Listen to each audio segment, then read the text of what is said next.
Weeping may endure for a night, but joy comes in the morning. However, how do you endure when the morning is late coming? Well, that's coming up next on Higher Learning.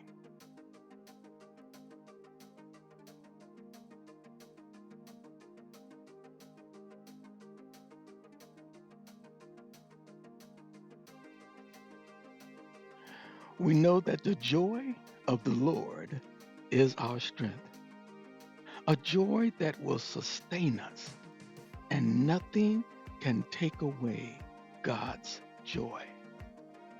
But let's be honest, there are those times when the weeping is louder than the joy we have, even though we know the joy is there.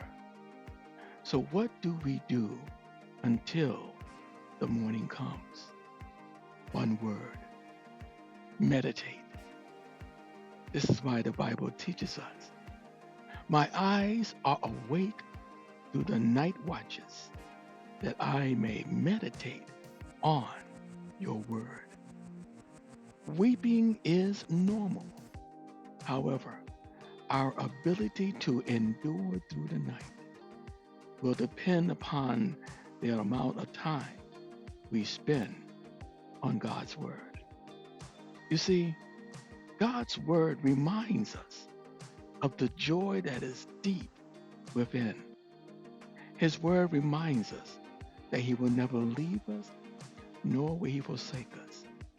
When it is quiet, the night can cause us to remember the pain and sorrow.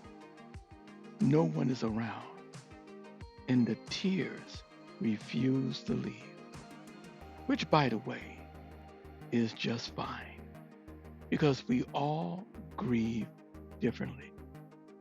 We must work through the grieving process to get to our morning.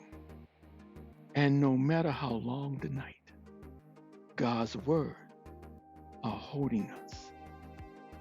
God's words are comforting us. And His words are providing a safe environment that is needed to endure the night. This is the power of God's word and why we should all meditate. God's word provides the peace that surpasses all understanding and is our hope for tomorrow.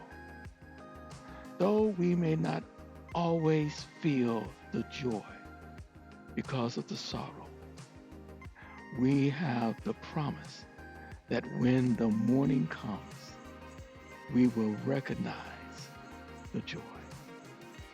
My brothers and my sisters, be blessed.